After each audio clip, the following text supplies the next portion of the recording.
I don't like to fib to you guys, so I do need to start the show and come clean. I basically just held the live chat hostage. Colin and Jesse, I don't know if you were paying attention, but I typed right here in the box. I'm not starting the show until you give me a certain amount of likes. Now, it just so happens that we hit that number right at the top of the hour, but I do need to tell you, we were going to start the show anyway. But I appreciate the likes. Man, I appreciate it. It's that kind of show that gives you the tinglies, because even though it's Sunday, February 2nd, the year of our Lord 2025, which a more casually minded person would call the off season.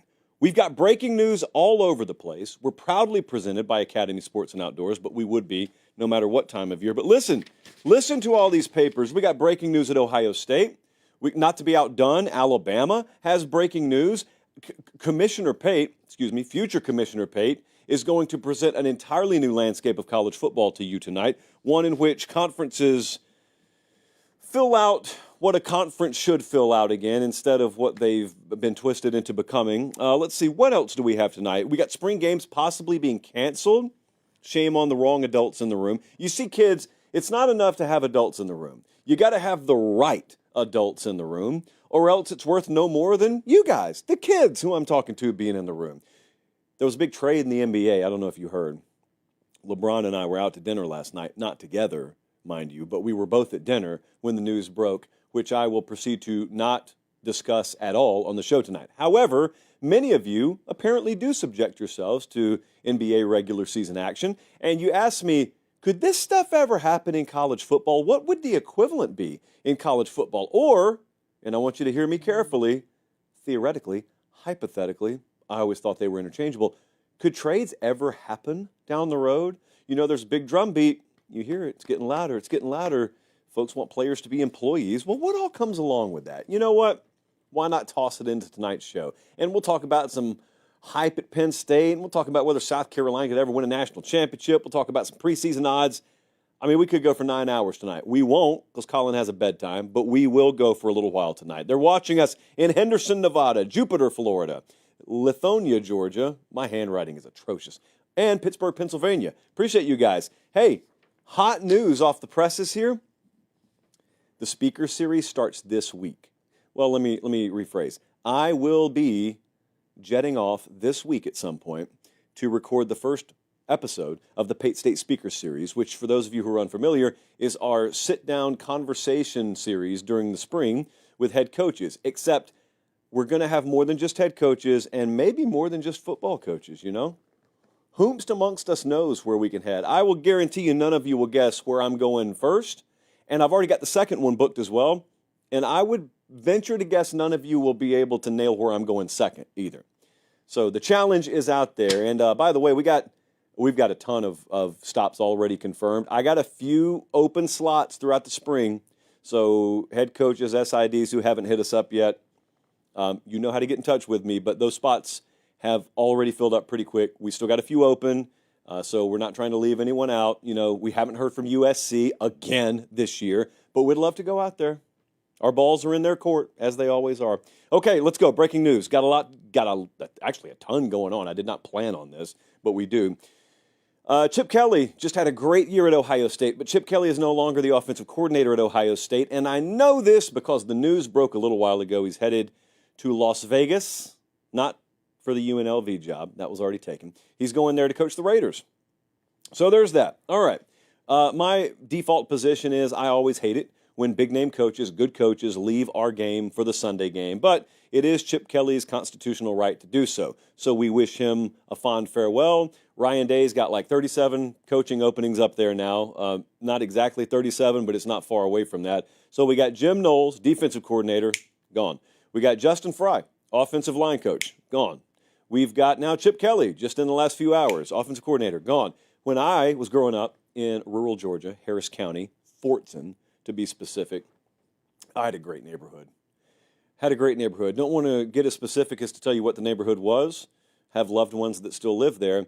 But we had such a good group. It was the Sandlot situation, basically, where you got all these kids who are the same age as you, and you're all growing up together. And it's like, man, all the summers can continue to come and go, and like it's never going to end, and then it has to end. So, like, Chris moves away. Ricky moves away. Sean moves away. Andy moves away. Chris moves to another neighborhood. and like it all happened in one summer. And all of a sudden, childhood's over, and that's kind of Ryan Day. Ryan Day's still in Columbus, Ohio, but you've got your offensive coordinator gone, your defensive coordinator gone, your offensive line coach gone, oh, your quarterback's gone, both your tailbacks are gone, your offensive line, defensive line, not entirely, but a lot of them are gone. So this is the world of college football. It doesn't make it easy, but I am not coming to you tonight to incite a panic. I am coming to you tonight, at least if you're an Ohio State fan, with a very calming and reassuring message. That's what we should be delivering on Sunday, I think. So, Daryl in Dayton, Andy in Ashtabula, Larry in Lima, I want you to listen to me. Ryan Day makes $10.2 million a year. So it is his job to panic right now, but it is not your job to panic. Just like I told your neighbors to the north this time last year, you just won a national championship. That's worth a lot of runway.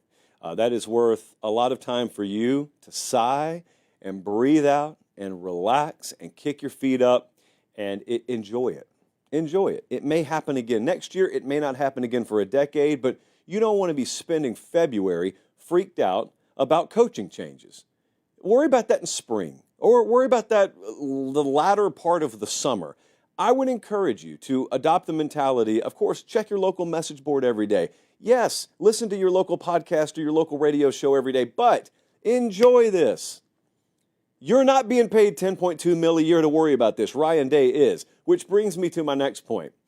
You know what? We won't call him on the show, but I am curious about how Ryan Day responds to this. Ryan Day's been doing like an all-world media tour.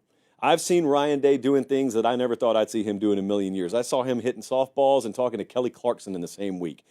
Just total fever dream stuff. And so I will say this. If I were Ryan Day, I'd be calling active head coaches right now. Twofold. Let me give you the first very unserious approach I have. If I were Ryan Day, I just won a national championship. I'm untouchable now.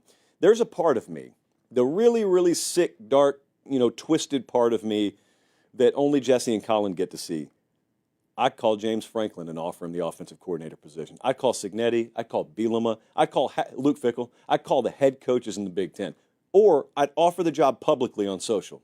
Okay, like if Lane Kiffin coached at Ohio State, that's how he'd handle things. Your retort in the comments later will be, that's one reason Lane Kiffin's not the head coach at Ohio State. I get it. All right, I'll grant you that. So that's the unserious approach. But here's the semi-serious approach. This time last year, he had just hired Bill O'Brien, which is this long-forgotten part of Ohio State football history because it lasted like a week or maybe less than that. And then Bill O'Brien gets the head coaching job at Boston College. Do you remember how you felt at that moment? Because it felt like a great big setback. And then what did you find out?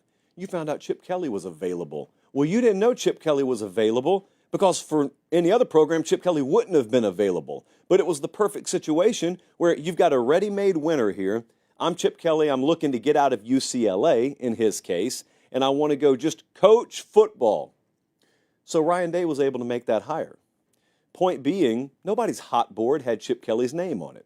I'm sure over on Bucknuts right now, all of our guys, our cast of thousands over there, they're assembling hot boards for who could get this offensive coordinator position. And they may nail it. But I'll tell you this, I'd be calling pretty big-name G5 head coaches, and I'd be offering this job to them because you never know until you kick the tires.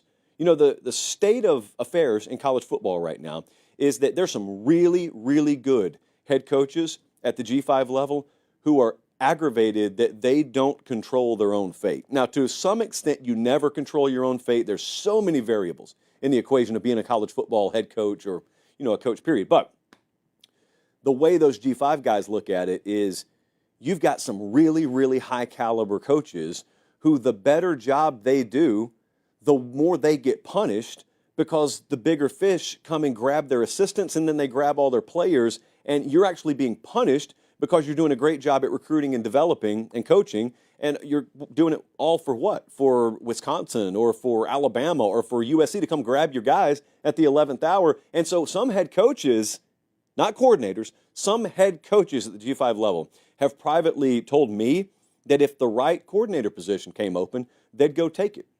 They'd go take it at the power level because they actually view that as a bridge worth crossing. Now, and classical terms, you know, a generation prior, you'd view that as a demotion.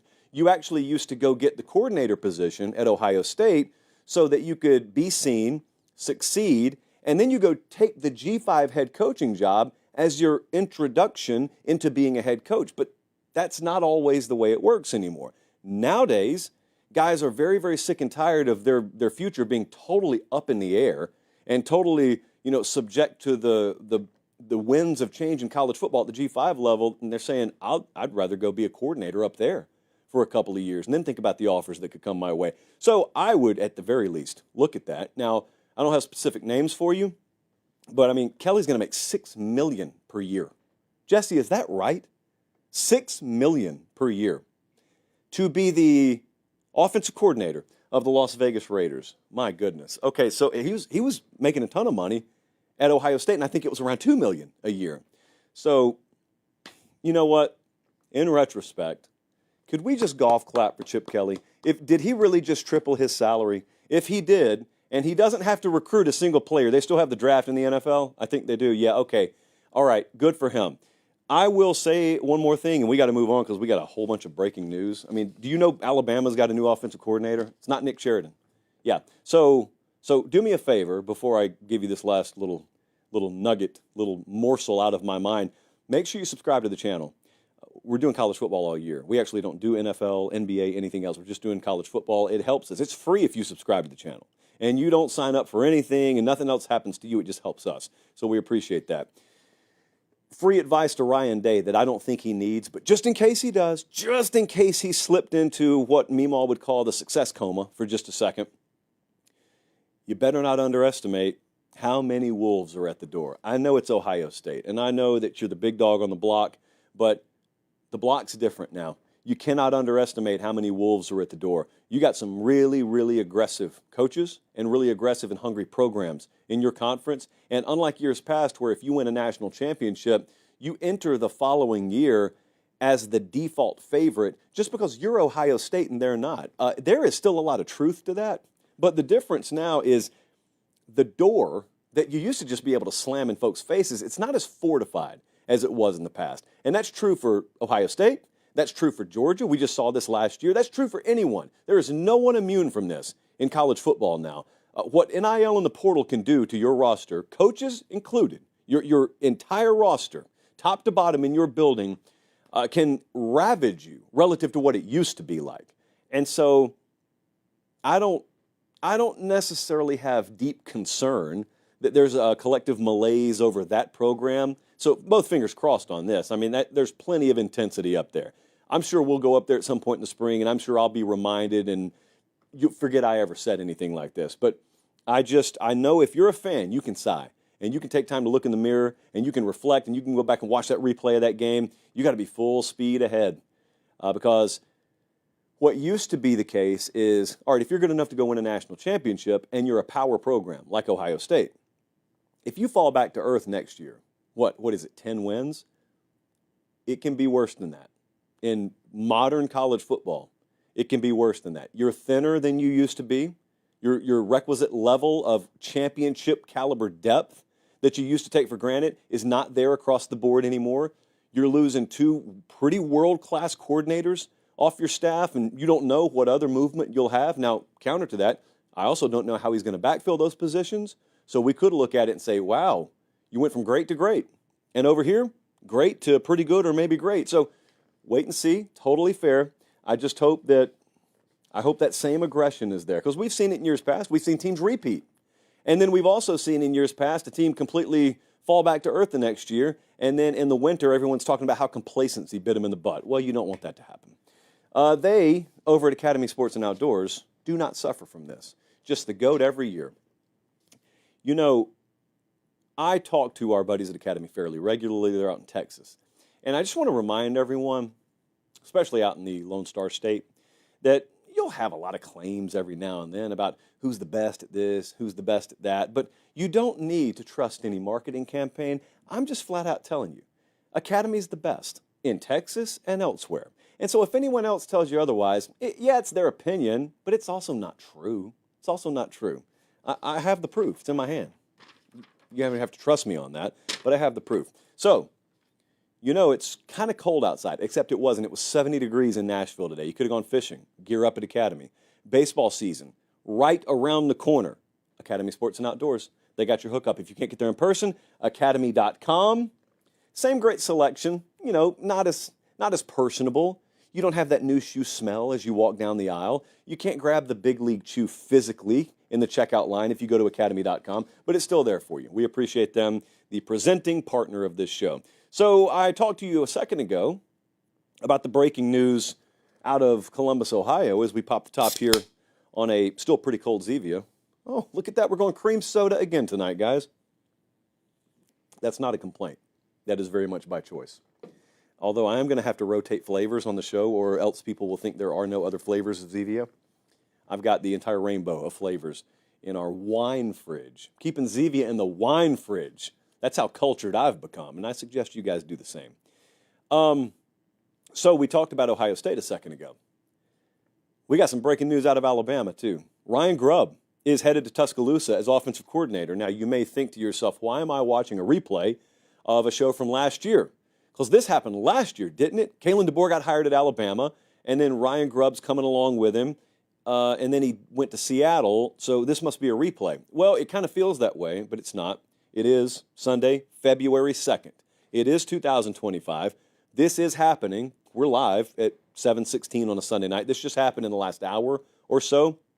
So Ryan Grubb was fired by the Seahawks after 1 year. He is now headed to Alabama. We're going to try it again. We're going to spin the wheel again, and we're going to try Ryan Grubb, offensive coordinator at Alabama. So, several thoughts on this.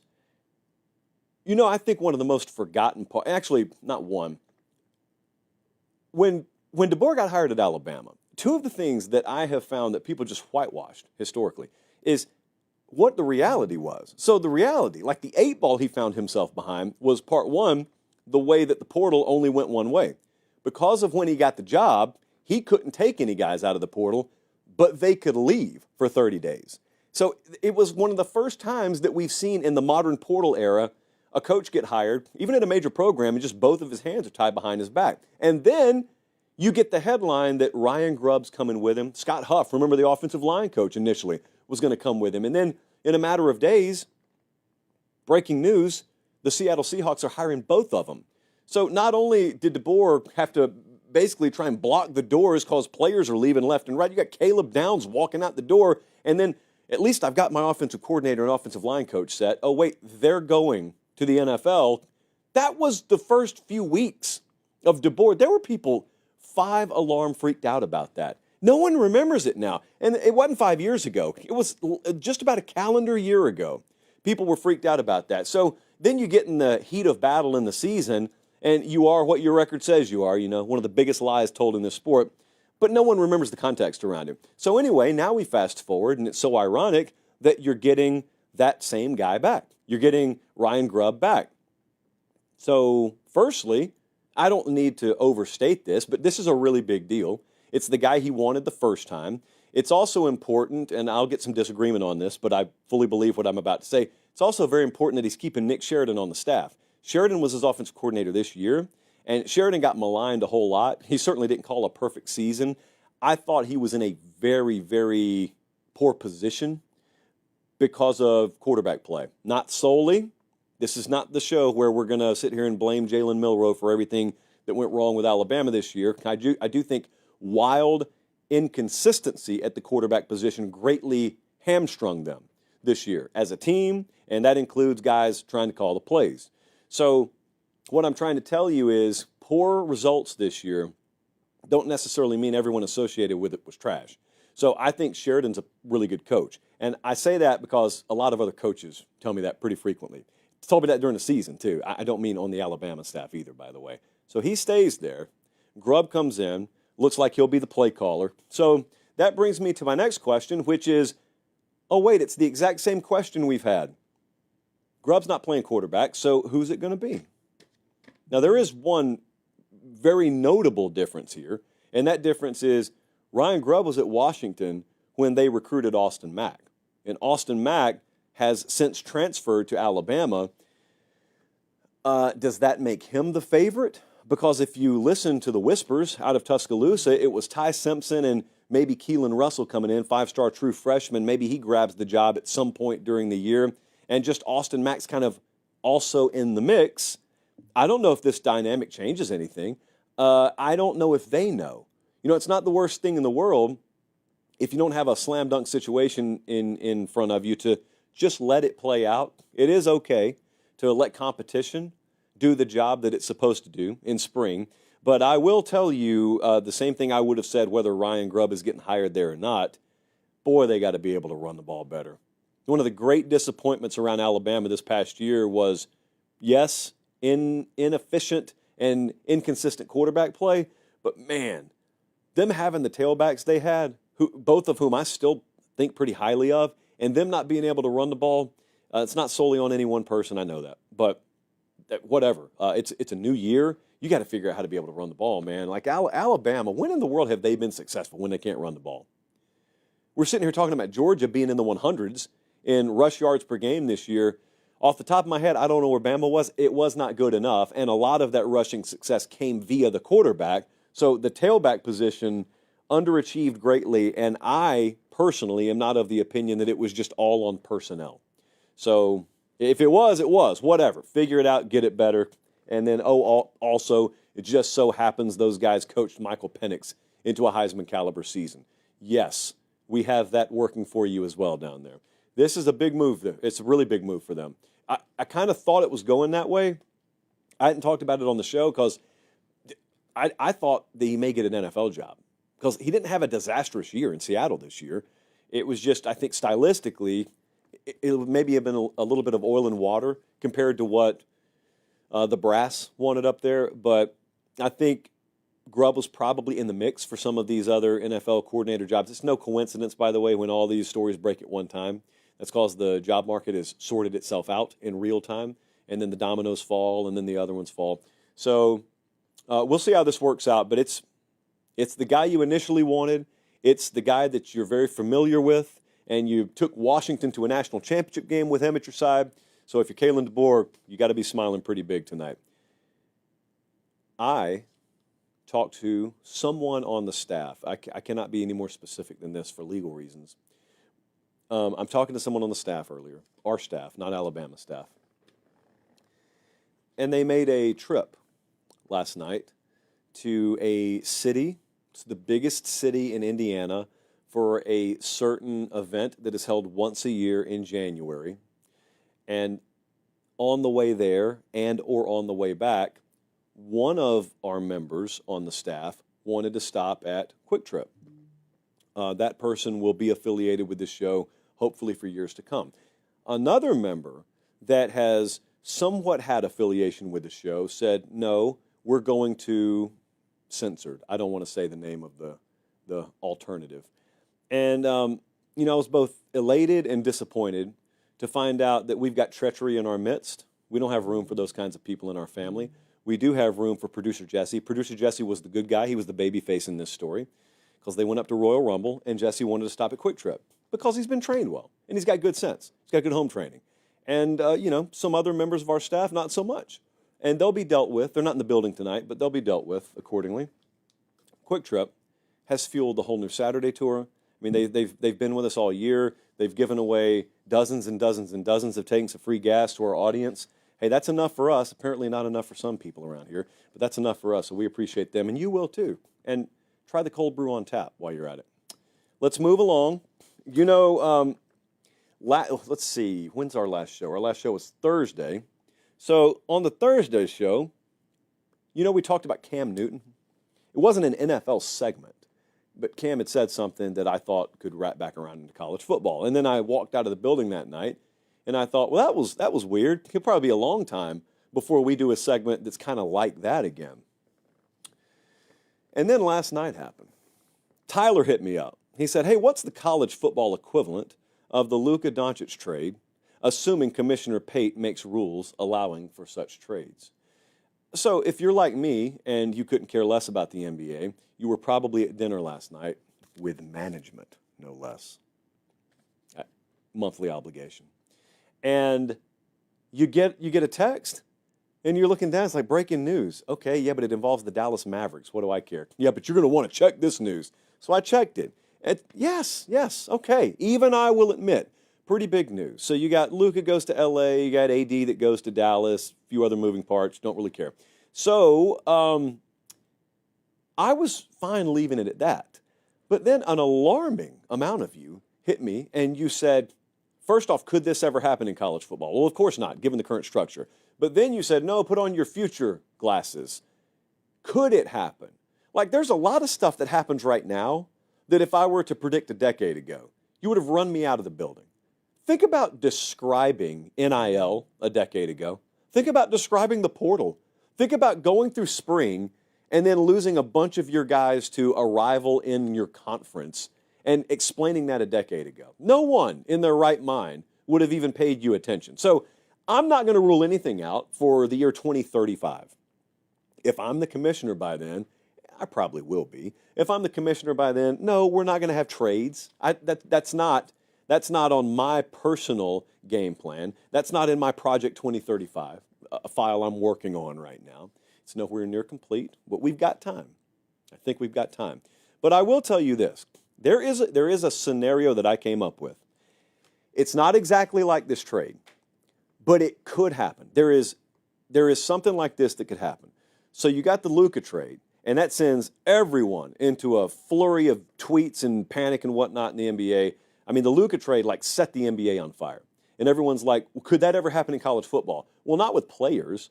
Even if you were able to trade players, I don't think there's any player-for-player swap. Short of like Arch Manning or someone like that moving, I don't think there's like a player-for-player swap that would be that kind of bombshell, because college football players, aside from very, very few exceptions, are not the stars of college football. Coaches are. Historically, coaches have been the superstars because they're around for a long time, and no player who is capable of becoming a star is ever around college football for more than 3 years, sometimes 4 years normally. So how would it happen then? Well, I'll tell you how it would happen. This is rare. As far as I'm concerned, I don't think it's ever happened before. But if you wanted me to, paint a scenario for you, there's one thing that I could see happening. You're going to have to follow me here, because your instinct is going to be to shoot it down really quickly. But just because it hasn't happened doesn't mean it can't happen. All right, so there are a few needs for this scenario to play out. Here's what would have to happen. You got to have two head coaches that are not exactly thrilled with their current situation. They're probably both at good programs. They're probably both roughly equal, at least comparable in terms of the caliber of job they have. And for whatever reason, one of them is disgruntled over here for one reason, and the other one's disgruntled over here for another reason. Their athletic directors are on the same page. So let's put some names here. This is purely hypothetical. I cannot overstate that enough. Let's say Kirby Smart at Georgia is tired of having his effectiveness questioned anytime he doesn't win a national championship, and Georgia at the same time is like, man, maybe 10 years is enough, and we want to be better offensively anyway. So if you want to make a break, then we'll agree to make a break. Let's just say that was the dynamic in Athens right now. It's not, but let's say it was. Then let's say over in Oxford, Mississippi, Lane Kiffin was just trying to level up. He's trying to get one of the 5 or so premier jobs in the sport. He thinks he needs to go to a program that caliber to win a championship. And Ole Miss is like, we're not going to continue to do this every year. If you don't appreciate what you have here, then okay, we're not firing you. Certainly we're not firing you. But if you walked away, whatever. And then someone in the room realizes both of those guys have the same agent. Because I think it would take that. The agent would have to be the pivot point. And if one agent represented two guys that were at roughly comparable jobs, and each of them was disgruntled enough to want out, that agent could pitch one on the other job and the other on the initial job, and you could have just basically a swap. And if both the ADs were on board, this is like a 1 in a million type scenario, but I could see a world where if this guy over here is disgruntled enough and that guy is disgruntled enough and the agent's listening to both of them in each of his ears, he just says, hey, three-way call right quick. What would you guys think about swapping jobs? Sounds very Xbox-ish. I will agree with you. It sounds like something EA Sports would implement in the game a lot more than would happen in real life. But short of that, the question posed to me was, what would the equivalent be in college football? We wouldn't have one. Players can't get traded in college football right now. In the future, I still don't think they will be able to be traded, even if they're employees. I'm not sure what the legal mechanisms are there. And then someone said in the comments, would this be like Pate State trading you to Barstool in exchange for Brandon Walker? Yes, I see where you're going there. White hot star, his best days still in front of him, with an overexposed and past his prime asset coming back in return, and I'll let you decide which is which. Yes, I can see where you're going with that, but it would be very mean if I agreed with that, because that's rude. And I should never compare myself to Luka and Brandon Walker to AD in this scenario. That would not be fair. Would not be fair at all. And I want to emphasize, I am not saying that that would be a very, very one-sided trade that favored Barstool, and everyone around here would be irate that all they got dropped in their lap was Brandon Walker. I'm not saying that at all. No one heard me say that. Clear enough? Yeah, I think I was clear enough. Okay, let's move on. Sorry. All I've got is the water jug tonight. So we've got to hydrate at some point during the show. We probably need a branded water jug, because half the time that's what I bring out here, and then I just forget to use it or don't want to use it, so we're going to start using it. All right, let's move along. Oh, by the way, I opened the mailbox today, the mailbag today. I saw a lot of you were asking me some questions about this storm chaser bill in Oklahoma. I don't have time for it in tonight's show, but I just want to let everyone in the political scene in Oklahoma know I am watching what's happening out there right now.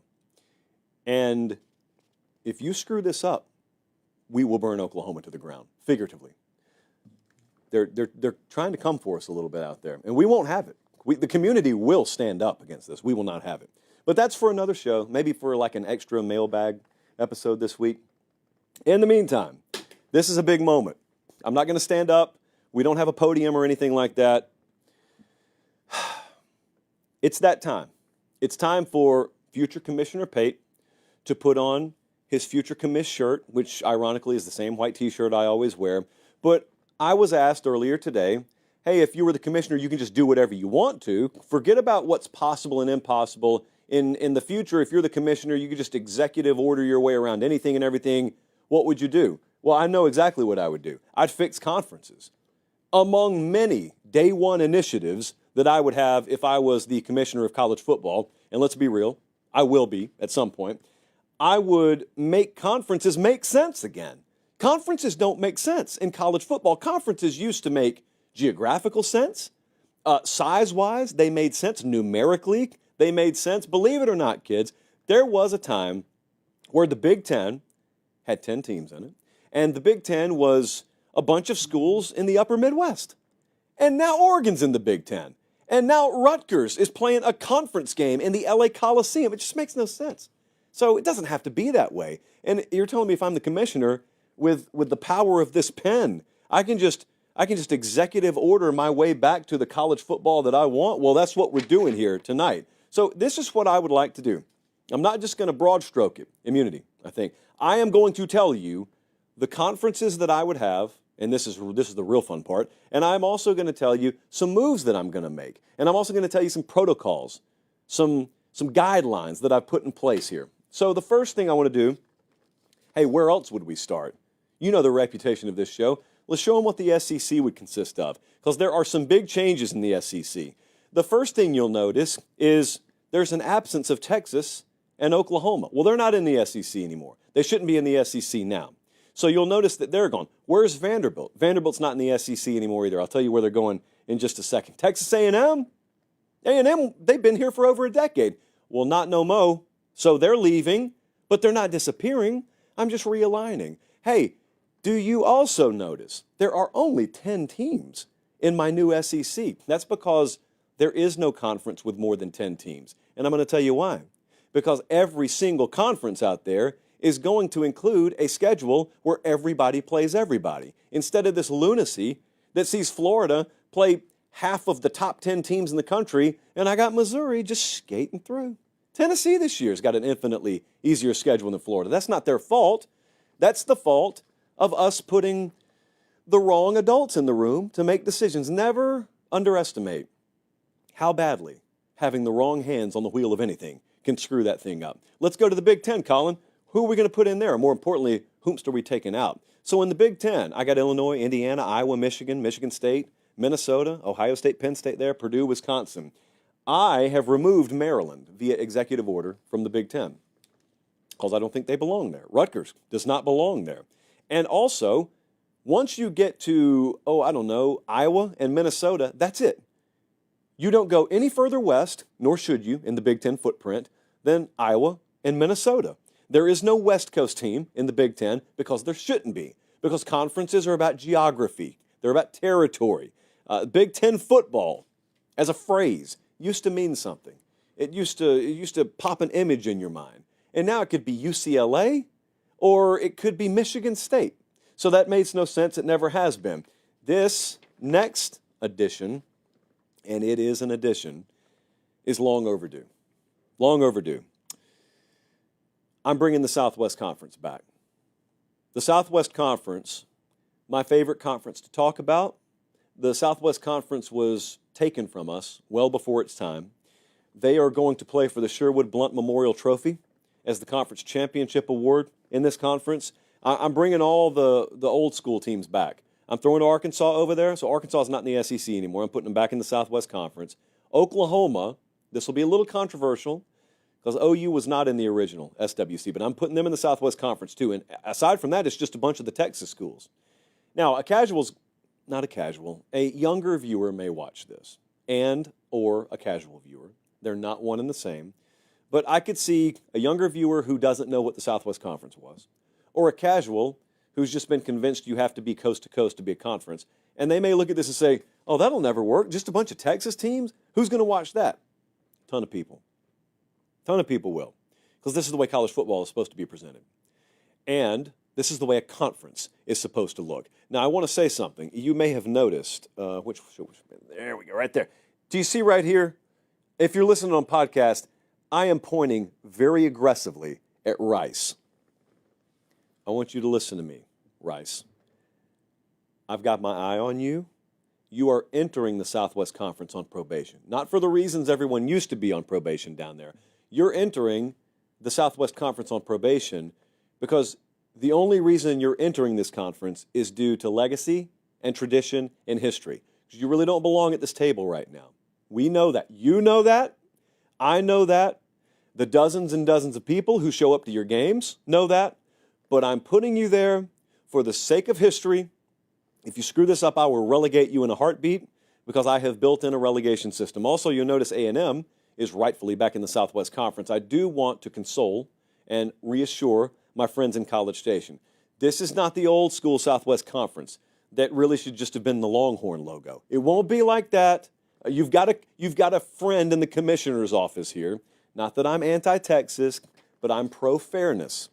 So a lot of the fears you just had, you don't have to worry about that anymore. I also, and this could be day 2 stuff, I would love to install Eric Dickerson and Craig James as co-commissioners in this conference. They haven't called me back yet, and maybe it would be a no, but I sure would love. I would love to basically recall as much of the old Southwest Conference as I can. I'm bringing back another conference. This is going to be fun, too. By the way, if you're watching, yes, this is pure fantasy land, but we do college football all year. So this is the kind of stuff we do in February. Make sure you subscribe to the channel. It's free. You don't sign up for anything. Nothing happens to you. It just helps us keep the show free. So, boom, that little red button. Some of you may think you're subscribed, and our numbers say 52% of you are not. So make sure you subscribe, please. The Big 8 is back, not the Big 12. No, none of that. The only reason that the Big 8 ever became the Big 12 is because they murdered the Southwest Conference. And so what I'm doing is I'm just fixing history. I am unmurdering the Southwest Conference. We're resurrecting it. It is the Lazarus of conferences. It's back to life. And now the Big 8 you're gonna have your mind blown by this. It's a conference called the Big 8. It's going to have 8 teams in it. Colorado, Iowa State, both the Kansas schools, Nebraska's back there, Missouri's back there, Oklahoma State, Utah. I am resurrecting some rivalries in the process. Just we're fixing a great injustice that was done, I think, back in the early 90s.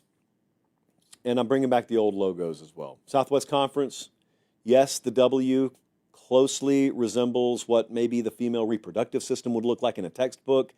And I get that, and I know we'll hear some complaints about it, but we got to stick with history. We're not going the route of the Super Bowl where the logos become corporatized, as opposed to back in the day when they used to look really good and artsy. We're keeping the Southwest Conference logo. We're keeping the Big 8 logo. Now, the ACC is where it's going to get a little controversial. So I'm throwing Maryland back in the ACC. Some of the other teams that are usually over there are over there. However, because of what I'm going to do in just a second with the Big East, there are a number of teams in the ACC that are notably absent. Number one, Syracuse sitting there. Well, that's because they don't belong in the ACC. They're going back to where they belong. So is Boston College. So is Louisville. So is Virginia Tech. And more on that in just a second. So there you go, 10 teams in the ACC. Everyone's going to play everyone. Guess what else is back? Pac-12 Pate is here to tell you that the Pac-12 is not coming back because the Pac-10 is coming back with the classic sunshine logo and all. The Pac-10 was always the easiest conference to memorize. You had the two Washingtons, you had the two Oregons, you had the two LA schools, you had the two Arizonas, and then you had the two Bay Area schools. And that's the 10. Just so simple. It's no wonder that adults screwed it up because it was too perfect. Nothing perfect lasts forever except in our memory. Or if I'm elected commissioner, in which case some of this perfection can come back.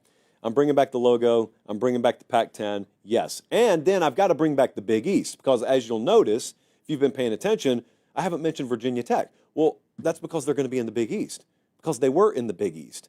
I'm throwing West Virginia in the Big East because I don't like that their closest home game is like 1,000 miles away right now. They've never felt like the Big 12. Plus, the Big 12 has become the Big 8 in this world. So I'm throwing West Virginia in there. UConn, in a former life, I made UConn an independent. And our buddy Jack Mack protested, and I give him one protest a year, and he burned his protest on my hypothetical resurrection of the Big East and including UConn. So there it is. It's February, and he's burned it, and he's got UConn in the Big East. Congratulations. So is Louisville, so is Pitt, and Cincy, and Boston College, and UCF. That was the one. Look, deal with it. There are bigger things to worry about than UCF, not historically having been in the Big East, but I put them there. That's because they're currently a Power 5 caliber team, and I wanted to slot them somewhere, and they didn't really fit anywhere else. Now, here is what some will call a problem, but I don't think it's a problem. Notre Dame's going to maintain their independence, which that's just normal. That's been normal for most of our lifetimes. Brigham Young's going back to being independent. It's just a numbers thing, and you guys have been independent before. Northwestern's going to be independent. I didn't have room for them, and they're one of the least relevant football programs in that conference, but they are one of the charter members, and I know that. I know my history. I know, but I'm going on product on field today. And look, if you guys want to have a knife fight with some other lower tier team in the Big Ten, you can do that. Or you can just win your way back in because there will be a promotion and relegation system here. I don't have time to spell it out, but there will be promotion and relegation baked into this. Vanderbilt. Tough luck, especially because of this past year, but I got to throw you guys in the independent pile too. You can play your way back in. You can play your way back in. But I had to make some tough decisions. I shaved the SEC down to 10. It's 14 or 16 right now. You didn't make the cut. I'm sorry you didn't make the cut. Like I said, there will be promotion. There will be relegation. Not everyone who has been given spots in these conferences is going to end up earning them. I know that, and you know that. So if Clark and the boys over there just keep winning, you will have a seat at the table. So this is where I want to go because I was told I can do whatever I want. This is where I want to go with college football. This is where I want to go with conferences. I cannot wait to listen to everyone agree with me in the comments section. Thank you very much in advance. Let's move on. I'm seeing a lot of questions about teams like Tulane, USF in the comment section. My thinking on that was, they're not currently in what you would call a Power 5 conference. So I didn't elevate any of them. I elevated Rice, which is kind of inexplicable, but I did that because they previously were in the Southwest Conference. That's it. Trust me, that's all. Have you ever seen how big Rice's stadium is, by the way? There's some good YouTube videos on just how randomly huge Rice's stadium was. JFK delivered the "we're going to the moon" speech there in the 60s. They fit like 70,000 people in that place. And like 7D people show up for Rice games. Some very unnecessary shots at Rice tonight. But, you know, we've had a long and storied history with food. Number one rule on the show is love Meemaw. Number two is don't lose to food. Rice's stadium, so much bigger than some of these other places that pack their stadiums every week. Anyway, yeah. So Tulane, they could promote themselves as someone else relegates. South Florida could be the same way. So I'm not saying it's perfect. I'm saying it's close enough to perfect for me. Let's move on. I had several questions now that all these odds have been posted, which many of you have noticed, obviously. FanDuel's got all the odds posted. Well, they've got all the conference odds posted. They've got a lot of lines of the year posted. So I was looking at this earlier today. I think there's some money to be made right now. At least I think there are some wise bets to be placed. I already placed one. I'll tell you what it is in just a second. So the conference odds are out. So I'm looking at the SEC. We'll end up talking about a number of them. But if you're listening on podcast, there are 8 teams at, well, actually there are 4 teams at plus 700 or better.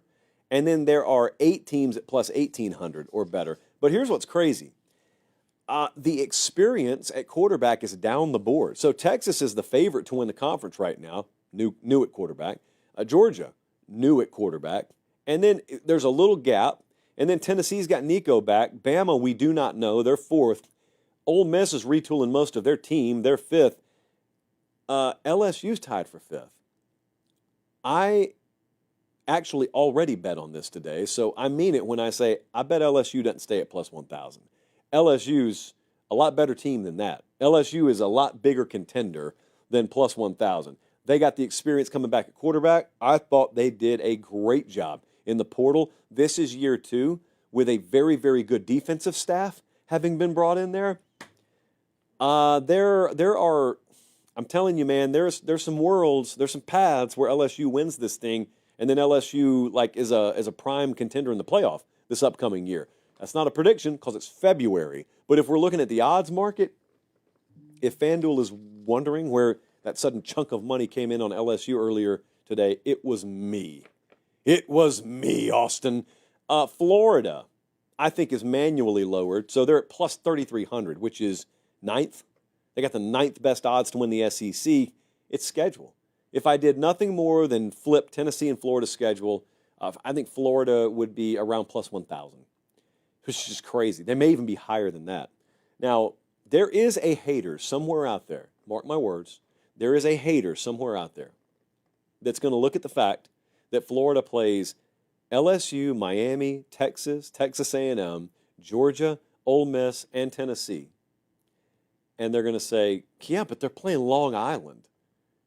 Look at the SEC. Soft scheduling again. There will be a hater that says that out there somewhere. Also, Colin, could you throw up that odds board one more time? Because there is one team that's just jarring. Which one do you think? If you're watching on YouTube, which of these teams is most jarring in terms of their placement? I think Ole Miss may drop a little bit. They're plus 1,000. South Carolina, there'll be some money come in on them at plus 1,800. Auburn, total wild card, biggest wild card on the board. Look at Oklahoma. Oklahoma's down at plus 6,500. Year 4, isn't it now? Whew, man. Odds mean exactly what they mean. This is not an order of finish or anything like that. But if it were to play out roughly like the preseason odds suggest it will, that means Oklahoma's a total non-factor this year. That means teams are getting fat by playing Oklahoma instead of the other way around. If that's the case, again, some tough conversations to be had out there. They play Michigan week 2.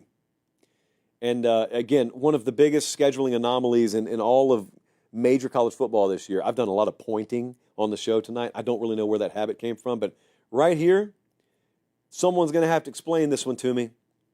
If you're driving around Chickasha and you're listening on podcast and you haven't checked your schedule this year and you plan on going to, some of the road games, get ready to speak Philly Transit, my friend, because you're going to play in Temple. You're going to play in Temple, not necessarily in the Temple. You're playing at Temple.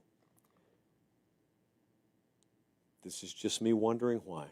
That's all I'm saying. There's got to be an explanation. I know there is. I'm just waiting on someone at Oklahoma to give it to me. So, yeah, Texas and Georgia at 1 and 2, that's just blind trust. That's the thing Bama used to get. So Bama under Saban would be the favorite every year, even if he lost his coaching staff and his quarterback and 5 of his top 6 production guys on offense. He'd just be the favorite because it was Alabama and it was Nick Saban and dare you to bet against him. Well, that's Texas and Georgia right now. Now, I think some of you would listen to that and you'd say, but has Texas earned that? Well, it doesn't matter if they have. They've got it. So if you don't think they should have it, bet against them would be my advice. They're watching us in Seneca, Kansas, Tyler, Texas, and beautiful Steamboat Springs, Colorado. What do we got? We got over 2,000, got over 2,200 watching live right now. So appreciated. College football, people, year-round.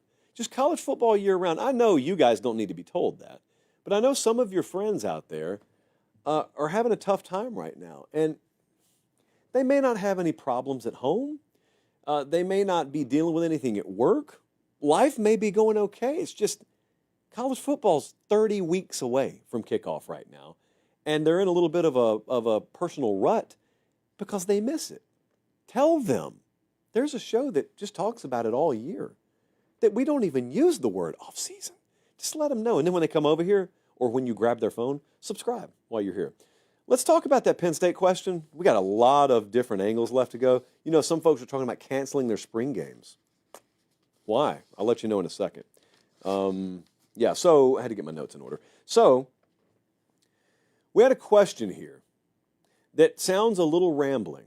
This question goes a lot of different directions, but that's not a bad thing because this is where your mind should be in February. The question is, what's your absolutely honest take on Penn State? I feel like there's too much hype, but even as a fan, I feel like I don't know, but I want to buy into the hype. But until I see something, I don't even know what that something is. Can you tell me what that something could be? Like Neil Young lyrics. Don't bother Googling. So, this is okay. This is, in Billy Madison, you would get awarded no points. May God have mercy on your soul. That's what someone would tell you if you asked that question in Billy Madison. But this is college football in February. Your mind, as it relates to figuring out your team this upcoming year, it should be mush. No one knows. You're in winter conditioning right now. I was talking to a coach today about winter conditioning at that program. And they're talking about how much they have to figure out. Well, that's the guy running the team. So how in the world are you supposed to know? It wasn't James Franklin. So it's okay. The gelatin was put in the fridge a minute ago. It's still sloshing around, and so is your opinion or your take on your team. I'll tell you where my mind would be if I were a Penn State fan. I would be very excited. I am watching my head coach, and I'm watching my program be all in, and we're going for broke. We just hired Jim Knowles. We're paying a coordinator over $3 million a year. Just unbelievable. The vibes coming out of last year, we were playing in a semifinal game, and we've got the quarterback from that team that made a very costly error at the end back, and we've got a critical nucleus of those guys back, and we've got our same offensive coordinator for a second year in a row, and we've got Jim Knowles, and defense has never really been that big an issue for us. So I'd be excited about it. Schedule is not overly daunting. We should get to the beginning of the season, kind of like Ohio State was able to start last year, where there's not a massive challenge, but then I'd look at my schedule the same way I'd always look at Penn State's schedule. Are we going to beat someone we're not favored to beat? It's been the question, for me at least, around that program for a while. And you know what? They still didn't do it last year. Am I going to do this? Let me do the 30-second version of it. Bear with me. If you watch or listen to the show a lot, thank you. Just bear with me for a second. One of the lies that's told a lot in college football is when someone says James Franklin is overrated or Penn State is overrated. They're not. He and they are so properly rated. They beat virtually everyone that they're favored to beat, and they lose to a lot of teams that they're not favored to beat. That is not being overrated. You continue to do that until infinity, and that is being properly rated. Now, when you start losing to a bunch of teams that you're favored against, that's when you were overrated. But Penn State not being able to beat Ohio State, that doesn't mean they're overrated because no one rated them higher than Ohio State. So, this year, they'll play them again. They'll go to Ohio State in Week 10. They'll get Oregon in Happy Valley Week 5. You going to beat one of them? Like, I'm asking my team that if I'm a Penn State fan. Are we going to beat one of them? Because that would be the next step. Because even this past year, if you wanted to be a real glass half empty, doom and gloom kind of curmudgeon, you could look and say, well, what did we do that we don't always do? And then, you know, a bright-eyed, younger Penn State fan would say, bro, we went to the semifinals. We were one bad decision away from potentially playing for a national championship. And then curmudgeon, glass half empty guy over here would say, yeah, okay, but correct me if I'm wrong, we lost to Ohio State, just like we always do. Somehow we backed into the Big Ten championship game, only to lose to a better team, just like we always do. And then we got the most favorable draw of anyone in the playoffs, so we beat SMU into a coma. We were double-digit favorites. We beat Boise soundly, double-digit favorites again. Then we faced a team that we were evenly matched against, and what did we do? We lost. So we still didn't beat a single team we weren't supposed to. Now, I don't advise viewing sports or life this way, but you could. You could. So come in this year, whether I was glass half empty or glass half full guy, I'd look at those two games, because you'll notice about Penn State, the huge upsets rarely ever happen there. Like, I know you can't afford to take things for granted, and if I was a coach, I wouldn't. If I was a player, I wouldn't. If I'm a fan, or if I'm just sitting here observing the program from the outside looking in, I got to be honest with you, I take it for granted that Penn State's going to show up and they're going to play consistent and they're going to win the games they're supposed to. And it always feels like a 2 or 3 game season with Penn State. It has for quite a while to me. So that's where my mind would be. Is there cause for hype? Yes, there is. Yes, there is. Is there cause to be excited? Yes, there is.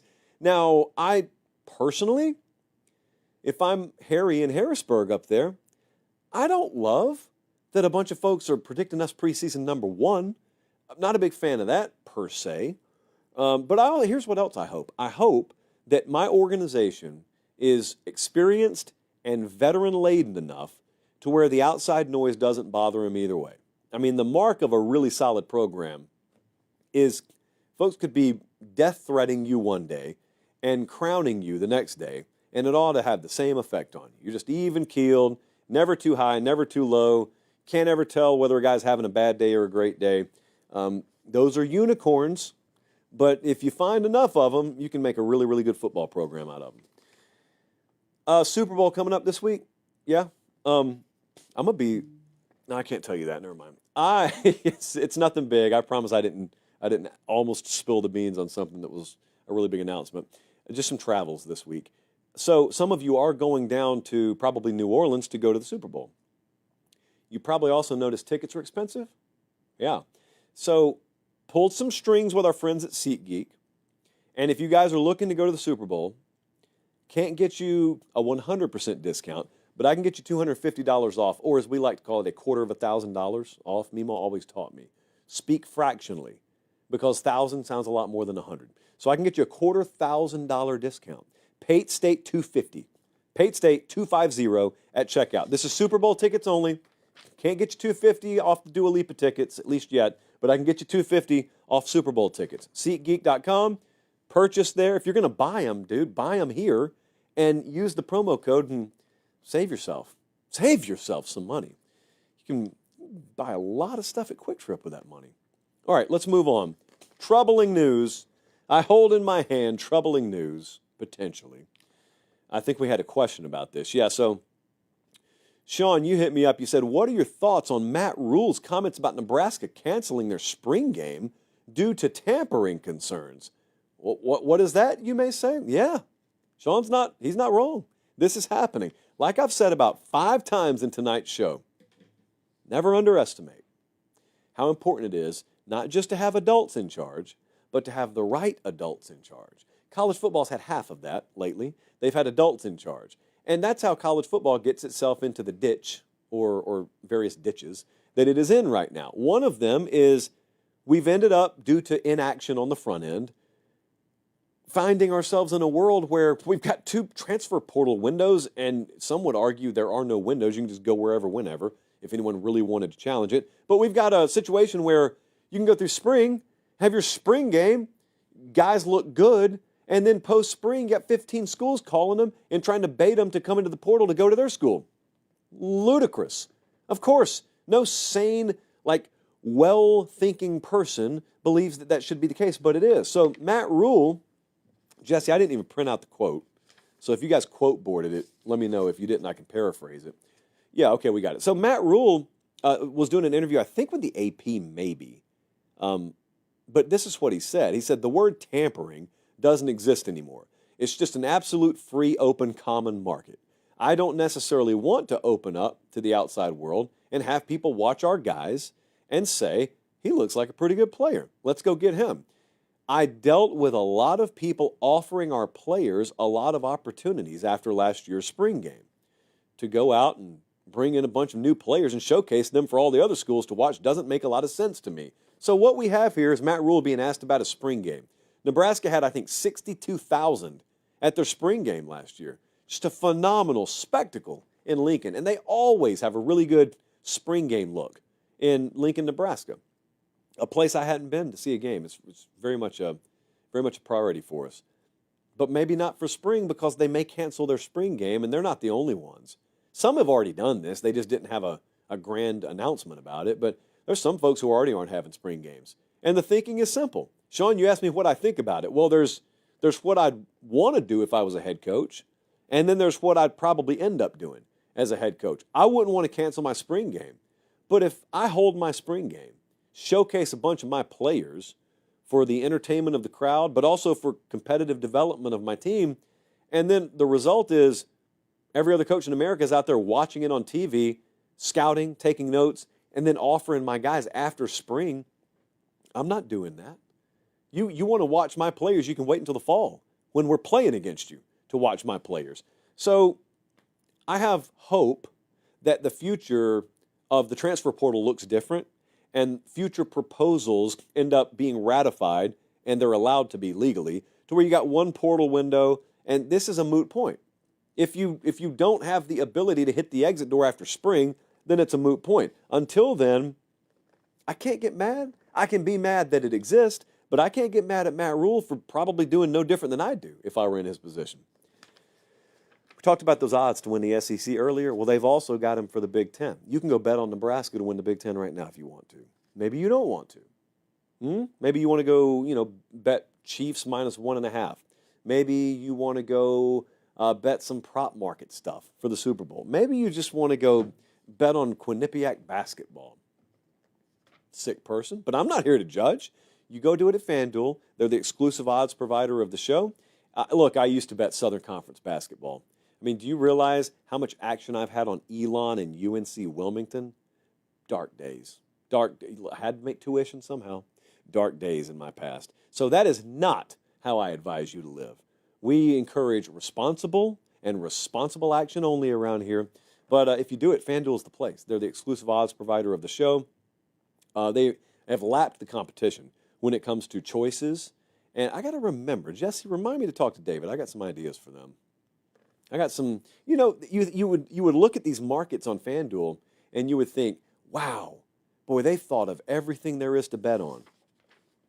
I came up with some ideas, which I want full credit for if they follow up on them. All right, one last thing, and then I wanted to get out of here. I appreciate you guys watching. Some would say numbers like this live during February are impossible. But those people would be wrong. They just don't know our audience. They don't know them. They don't know you. They don't know us. Let's see. One more question here. Oh, everyone think along with me. I'm sure this answer will be pretty unified. Do you think South Carolina can make the playoff and make a run at a national championship? Now, he didn't say just this year, so maybe any given year. Well, that's two questions that I was asked there. So I got a yes and a no. Yes, Do I think they can make a run at the playoff? Sure they can. Absolutely they can. They made it this past year. They made a run at the playoff last year. So certainly they can. Now the second part, do you think they can win a national championship? No, I don't think they can. Look, I'll serve that up to Shane Beamer. He'll be happy to hear that. I don't think they can. But you also don't know what the value of a hot quarterback is in the playoff. I think this past college football playoff, this first version of the 12-team playoff, may end up being a little atypical.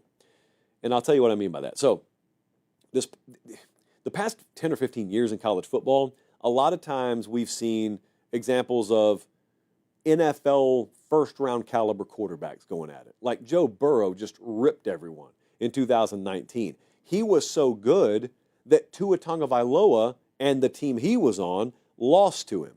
And those two are just studs at the college level. Trevor Lawrence, what he did even as a true freshman. Like, we've seen examples of really elite, high-level quarterback play, and so you would find yourself saying, boy, someone's got to beat that guy to win a championship. Well, this past year, it wasn't like that. Full credit to Will Howard, but that wasn't dynamic, high-level, like first-round caliber quarterback play. It was just a bunch of really, really high-level players on a team that came together at the right time. And then who's he going against? He's going against Riley Leonard in the national championship game.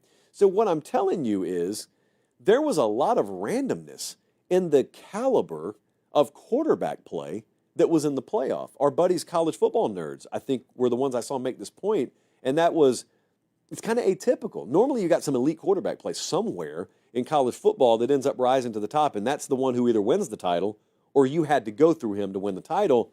Wasn't necessarily the way it panned out this year. So what we did not see is we did not see a quarterback with a truly elite skill set get hot in this postseason. What if Lenore Sellers got in and he did that, is my question. And it's literally a question because we don't know. It would, of course, be dependent on who else is in, how does South Carolina play around him. But for all we know, this upcoming fall, South Carolina goes 10-2. They get in as the 9 seed, and Lenore Sellers just goes off. If he does that, for all I know, they could win a national championship. It'd be crazy to see South Carolina win a championship in football, but it wouldn't be out of this world crazy. It would just be like a couple of layers up into the atmosphere crazy. Not all the way, just a couple levels up. But making the playoff, yeah, you're going to get a yes from me on a bunch of teams when it comes to could they make the playoff. Yeah, a lot of them could make the playoff because even though last year, I don't think, we didn't have a 3-loss team, right, Jesse? We always had 2-loss teams. We'll have a 3-loss team. So what was that, Jesse? Oh, that's right, Clemson. But due to winning the ACC. Okay, so I'm a believer as we get further and further into thinning these rosters out, you get more total randomness and volatility into the equation, you're going to have some teams that lose a quarter of their games get in the playoff. I don't have to like it, but that's the way it is. And if they expand to 14, then you'll have even more. So, yeah, South Carolina and a bunch of other teams could make the playoffs. So could North Carolina. So could NC State. So could everyone in that entire area there. Could they win a title? Now, that conversation, I actually think is every bit as thin as it's always been. There are a few teams that can win a championship. The rest of them, you know what, I'm not going down this road tonight. You know my thoughts on this. Folks claim, well, if you get in the playoff, you got a shot at a national championship. No, you don't. SMU had no shot at a championship this year. They had a shot at the playoff, and that was as far as they were going. We can argue the merits of that or not. That's for another show. But yeah, South Carolina can make the playoff. They got the 14th best odds to win the whole thing this upcoming year. 14th, and that's partly due to being in the conference they're in. If they took that team as is and parked them in the ACC, they would have top 8 or top 9 odds to win the whole thing this year, I think. So yeah, I guess a yes and a no on that split question. Appreciate you guys so much. We will be back Thursday. I will drop you not a late kick extra pod, that's what we used to call it, just an extra podcast only edition at some point this week, which means you need to be subscribed to the podcast as well because that will not pop up on the YouTube channel. Speaker series coming your way very soon. Very excited. We're going probably between 10 and 20 places this spring. And if you hadn't reached out already, I would strongly encourage you to. I only have a few spots left. and we'll make it work. Going to see some new faces this spring and some familiar faces. Looking forward to that. For Director Colin, Producer Jesse, I'm Josh Pate. Take care. Have a great start to your week, and God bless.